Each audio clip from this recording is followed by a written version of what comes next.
Hola mis amigos, sean más de una vez bienvenidos a este canal Biblia Cerca. ¿Ha escuchado usted de la teología de un verso so? Permítame explicar para usted qué es teología de un verso so. Es extraer doctrina o enseñanza de un solo texto, lo que podríamos llamar de irresponsabilidad cristiana. Mismo podría pasar que usted podría usar miles de textos de una manera descontextualizada. Y es que extraer doctrina de un solo texto es una práctica bastante común y errada dentro del mundo cristiano. Si hay un texto que con frecuencia se utiliza para hacer teología de un solo texto, es Colosenses capítulo 2 y versículo número 16. Cuando leemos el texto tenemos que hacernos preguntas bastante comunes. ¿En qué condición Pablo escribe este texto? ¿Era Pablo guardador del sábado cuando escribe Colosenses 2:16? ¿Será que Pablo fue contra el sábado? Esas y más preguntas vamos a analizar y responder a la luz de las Escrituras. Que de ahí que esto es Biblia Cerca.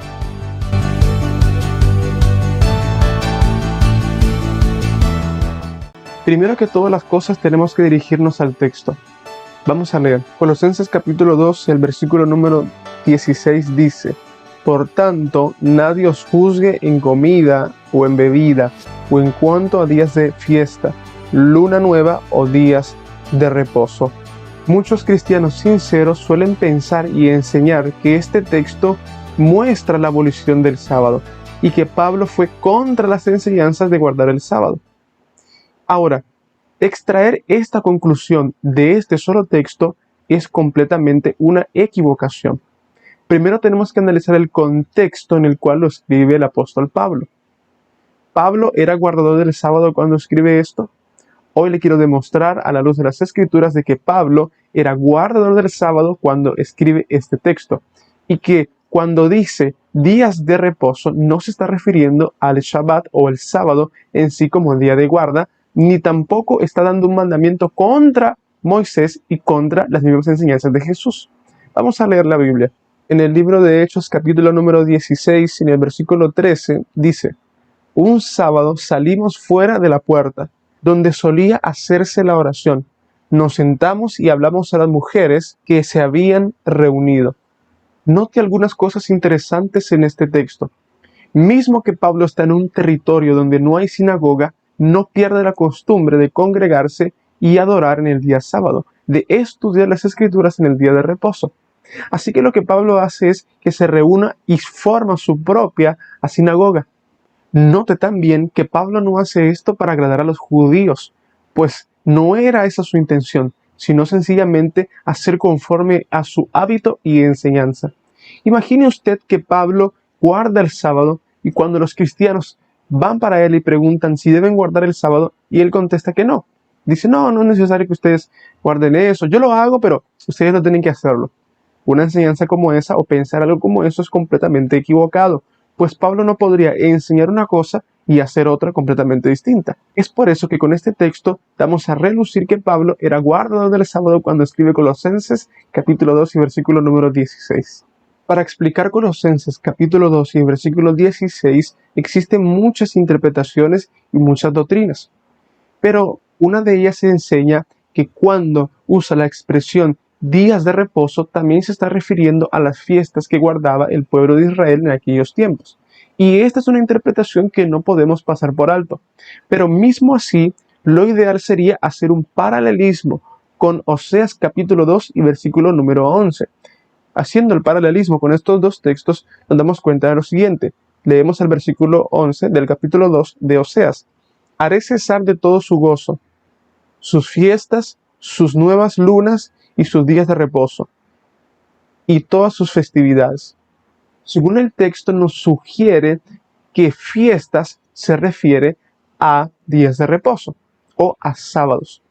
Pero cuando leemos la secuencia dada en Colosenses capítulo número 2 y el versículo 16, podemos dar por conclusión al hacer el paralelismo que la expresión fiestas se está refiriendo a una secuencia anual, lunas nuevas a una secuencia mensual, y días de reposo o sábados se está refiriendo a una cuestión semanal. A todo esto no logramos responder todavía si Pablo fue contra el sábado o no. Y usted podría preguntarse o decir que estoy a favor de la abolición del sábado. Pero realmente no es así. Vamos a leer el contexto para entender qué es lo que realmente intenta enseñar Pablo.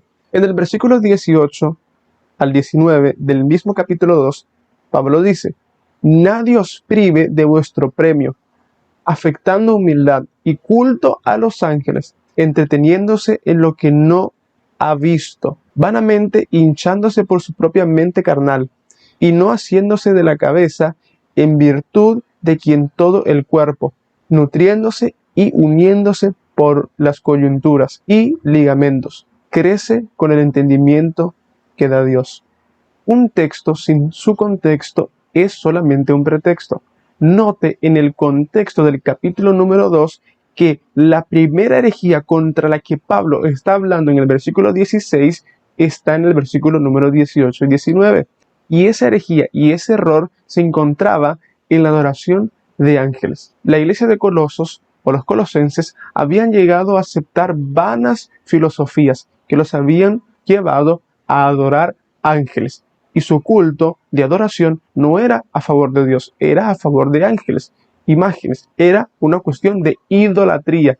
Bajo este concepto de idolatría y mala práctica es que Pablo se manifiesta en contra cuando dice que nadie os juzgue, pues Pablo intenta enseñar a los colosenses sinceros que esperaban adorar a Dios en espíritu y en verdad, que no debían de sentirse mal por no guardar mandamiento de hombre, pues las enseñanzas que muchos de los colosenses tenían en sus días de adoración eran enseñanzas de hombres, y muchas veces eran juzgados por ellos.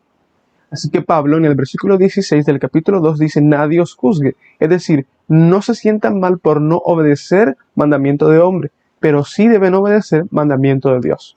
Pero esto no es todo lo que hace la iglesia de Colosos. En el versículo 20 al 23 nos damos cuenta de su segundo error, por el cual Pablo hace la manifestación del versículo 16. Versículo 20 al 23 dice: pues si habéis muerto con Cristo en cuanto a los rudimentos del mundo, ¿por qué, como si vivieses en el mundo, os sometéis a preceptos tales como no manejes, ni gustes, ni aun toques, en conformidad a mandamiento y doctrinas de hombre?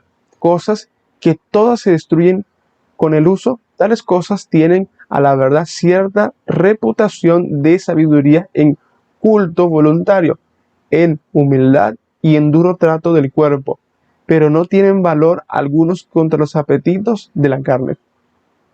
Mismo que no tengamos evidencia completa de las herejías de la iglesia de Colosos, nos damos cuenta, según los versos que acabamos de leer, en el contexto en el que está escrito, que dos de las herejías o errores de la iglesia de Colosenses estaban en la adoración de ángeles. Y la segunda cosa era un culto herético y ascético. ¿Qué quiere decir esto? Que era prohibición de placeres físicos tales como la alimentación, entre otras cosas. Cosas que Dios no prohibía, pero que los mismos hombres habían impuesto como doctrinas, según ellos sanas, que todos debían de seguir. Es por eso que Pablo se manifiesta en contra de estas prácticas. Pablo lo que intenta decir es lo siguiente: si tú vas a guardar el día de reposo por mandamiento de hombre y con doctrina de hombre, entonces no lo guardes. Necesitas guardar el día de reposo como Dios manda. Necesitas adorar en espíritu y en verdad, siguiendo los ligamentos que la Biblia enseña. Es por eso que Pablo dice: nadie os juzgue en día de reposo, lunas nuevas, porque esas festividades no eran directamente mandamiento de Dios, sino eran mandamiento y doctrina de hombre. Por eso él dice: ¿cómo podéis hacer este tipo de cosas? ¿Cómo aceptáis estos preceptos? Todo esto en doctrina de hombre. Claramente podemos notar la condena del apóstol Pablo contra estas prácticas heréticas y ascéticas. En el versículo número 17, Pablo nos deja ver un poco más de luz. Dice: todo lo cual es sombra de lo que ha de venir, pero el cuerpo es de Cristo. Ellos estaban guardando esto de manera pagana y sincretista, de modo que estaba ofuscando a Cristo. Perciba aquí que Pablo no es contra el sábado, sino a una mala práctica hereje y ascética e idólatra. No olvidemos tampoco que la Biblia que usaba el apóstol Pablo era el Antiguo Testamento. Pablo conocía perfectamente el Decálogo, los libros de Moisés y los mandamientos. Y cuando en 2 de Timoteo capítulo 13 versículo 16 él utiliza la frase toda escritura es útil para enseñar y redarguir, se está refiriendo a el Antiguo Testamento. Es por eso que no podemos utilizar uno y no el otro, o decir que uno es válido y el otro no, que nuevo es válido y que antiguo no es válido. En Romanos el capítulo número 3 y el versículo número 31, Pablo expresa esto para no mostrar malentendidos. Luego, por la fe invalidamos la ley en ninguna manera, sino que confirmamos la ley. Pablo no podría abolir un mandamiento que el mismo Dios da. Nosotros tampoco podríamos usar un solo texto para abolir mandamientos que son claros dentro de las Escrituras. El mismo Jesús, refiriéndose a acontecimientos que habrían de ocurrir después de la crucifixión, en Mateo capítulo número 24, versículo 20, él expresa lo siguiente, y parafraseo, que tu vida no sea en día de reposo ni en invierno. Es decir, que el mismo Cristo enseña que después de la crucifixión los cristianos guardarían todavía el sábado y sería todavía vigente para toda la humanidad. En el libro de Romanos capítulo 10 y versículo 4, Pablo no podría ser más claro cuando dice, porque el fin de la ley es Cristo para justicia a todo aquel que cree. Cuando Pablo utiliza la expresión el fin de la ley es Cristo, no se está refiriendo a que la ley tiene fin en Cristo, sino que el sentido, la meta y el propósito de la ley es llevarnos a Cristo. Es decir, las leyes de Dios nos conducen al Mesías y el Mesías nos conduce a Dios y a la salvación. El propósito y el sentido del día de reposo está en acercarnos al Creador, en formar una relación íntima con Cristo, pues guardar el sábado es seguir los mandamientos de Dios. Es por eso que yo te insto en este video a que guardes los mandamientos de Dios y que sobre todas las cosas atendamos a su voluntad. Y la voluntad de Dios es santa, agradable y perfecta. Que Dios te bendiga.